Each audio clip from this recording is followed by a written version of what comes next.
Hello friends, எல்லாருக்கும் வணக்கம். இன்றைக்கி நம்ம நிக்கிஸ் கிச்சனில் நல்ல ஹெல்த்தியான ஒரு சேமியா கிச்சடி எப்படி பண்ணுறதுன்னு பார்க்கலாங்க. இதை சேமியா உப்மான்னு சொல்லிக்கலாம். பட் நம்ம கொஞ்சம் ஹெல்த்தியாக்கிறதுக்காக வெஜிடபிள்ஸ் எல்லாம் சேர்த்து நல்லா ஸ்டீம் பண்ணி பண்ண போகிறோம். நான் இன்றைக்கி சேமியா இந்த மெஷரிங் கப்பில் ஒரு 3 கப் அளவில் எடுத்துக்கிறேன்.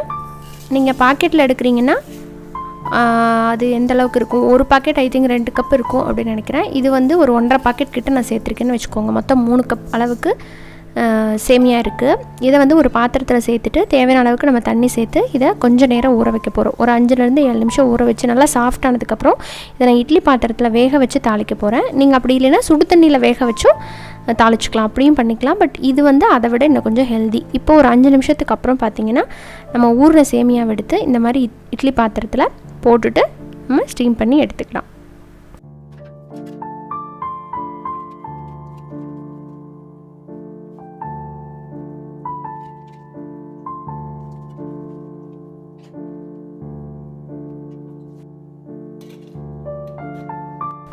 பத்து நிமிஷத்துக்கு முன்னாடியே பார்த்திங்கன்னா நல்லா மணம் வர ஆரம்பிச்சிருச்சு. இப்போ ஓப்பன் பண்ணி பார்த்தோம் அப்படின்னா சேமியா நல்லா வெந்துருச்சு. அந்த துணியோடு ஒட்டாமல் இருந்தது அப்படின்னாலே நல்லா வெந்துருச்சு அப்படின்னு அர்த்தம்.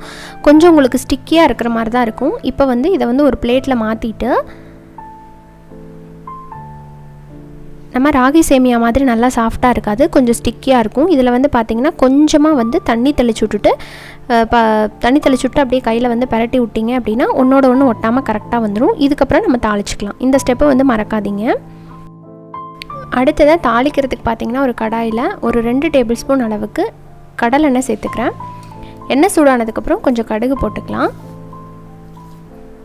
கடுகு வெடிக்கும் போது கொஞ்சம் கடலைப்பருப்பு, கொஞ்சமாக உளுந்து பருப்பு இதெல்லாம் தாளிக்கிறதுக்கு சேர்த்துக்கோங்க. இதெல்லாம் கொஞ்சம் செவந்ததும் கொஞ்சமாக இஞ்சி போட்டுக்கிறேன். நல்லா பொடி பொடியாக நறுக்கி போட்டுக்கோங்க. கூடவே கொஞ்சம் கருவேப்பிலை இதெல்லாம் போட்டு ஓரளவுக்கு நல்லா வதக்கினதுக்கப்புறம் காரத்துக்காக இதில் கொஞ்சம் பச்சை மிளகா, காஞ்ச மிளகா கலந்து எடுத்திருக்கேன். உங்கள் காரத்தை பொறுத்து நீங்கள் கூட குறைய சேர்த்துக்கோங்க. இதில் ஒரு 3-4 காஞ்ச மிளகா, ஒரு 2 பச்சை மிளகா போட்டிருக்கேன். அதுக்கப்புறம் இதில் சின்ன வெங்காயத்தை நான் பொடி பொடியாக நறுக்கி வச்சுருக்கேன், அதை சேர்த்துக்கிறேன். நீங்கள் பெரிய வெங்காயம் கூட சேர்த்துக்கலாம், பட் சின்ன வெங்காயம் நல்லா டேஸ்ட்டாக இருக்கும். ஒரு 20 போல் சின்ன வெங்காயத்தை நல்லா பொடுசாக கட் பண்ணி சேர்த்துக்கோங்க. கொஞ்சம் நேரம் இது வதங்கட்டும். வதங்கினதுக்கப்புறம் இதில் பீன்ஸ் ஒரு 4-5 போல் பீன்ஸ், அப்புறமா ஒரு கேரட் நல்லா பொடிசாக கட் பண்ணி போட்டுட்டு இதோடவே பச்சை பட்டாணி ஒரு 2 டேபிள் ஸ்பூன் அளவுக்கு அதையும் போட்டுக்கலாம். போட்டுட்டு கொஞ்சம் நேரம் இது நல்லா வதக்கலாம். வதக்கிறதுக்குள்ளேயே பார்த்திங்கன்னா இது நல்லா வெந்துடும்.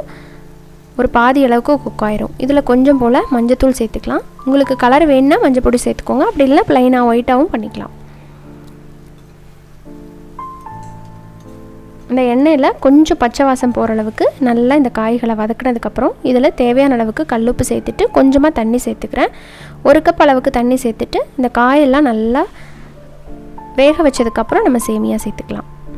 கொஞ்சம் நேரம் இதெல்லாம் வேகட்டும். நான் மூடி போட்டு வச்சுட்டு இதுக்கு பார்த்திங்கன்னா நம்ம ஒரு சட்னி குயிக்காக ரெடி பண்ணிக்கலாம்.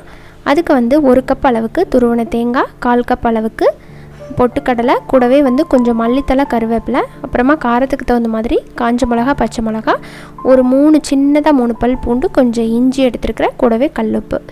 இந்த தேங்காய் பொட்டுக்கடலை சட்னி இதுக்கு ரொம்பவே பர்ஃபெக்டாக இருக்கும். இதை மிக்ஸி ஜாரில் சேர்த்துட்டு கொஞ்சம் தரன்னு இதை அரைச்சி எடுத்துக்கலாம். கொஞ்சமாக தண்ணி சேர்த்து இதை அரைச்சிட்டு வந்துடுங்க. அரைச்சிட்டு வந்ததை இப்போ ஒரு பாத்திரத்துக்கு மாற்றிட்டு இதுக்கு ஒரு சின்ன தாளிப்பு கொடுத்துட வேண்டியதான். அவ்வளோதான், நம்ம டேஸ்ட்டான சட்னி ரெடி ஆகிடுச்சுங்க. தாளிக்கிறதுக்கு பார்த்திங்கன்னா சும்மா கடுகு, உளுந்து பருப்பு சேர்த்துட்டு கூடவே கொஞ்சம் கருவேப்பிலை சேர்த்து தாளித்து கொட்டிட்டேன். அவ்வளோதான், நம்மளோட சுவையான தேங்காய் சட்னி தயார்.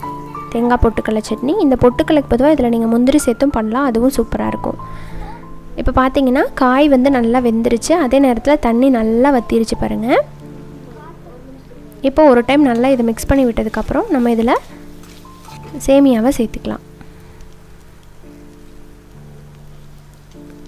கொஞ்சம் உப்பு சேர்த்துக்கலாம். சேமியாவுக்கு தேவையான அளவுக்கு உப்பு இந்த டைமில் சேர்த்துட்டு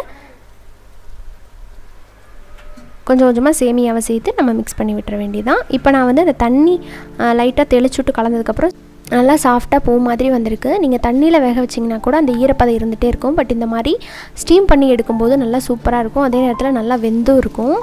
இப்போது அந்த மசாலாவோட இந்த சேமியா வந்து நல்லா மிக்ஸ் பண்ணி விட்டுக்கலாம். இப்போ பாருங்கள், நல்லா ஒன்றோட ஒன்று ஒட்டாமல் பூ போல் நம்மளோட சேமியா கிச்சடி வந்து ரெடி ஆகிடுச்சுங்க. கடைசியாக இதில் அந்த புளிப்பு சுவைக்காக நான் கொஞ்சம் லெமன் ஜூஸ் விட்டுக்க போகிறேன். உங்களுக்கு பிடிக்காது அப்படின்னா நீங்கள் ஸ்கிப் பண்ணிக்கலாம். பட் இருந்தால் தான் உங்களுக்கு அந்த காரம், புளிப்பு, அடுத்து நான் வந்து தேங்காயும் சேர்த்துக்க போகிறேன். அந்த இனிப்பு, உப்பு எல்லாத்தோடவும் சாப்பிட்றதுக்கு ரொம்ப நல்லாயிருக்கும்.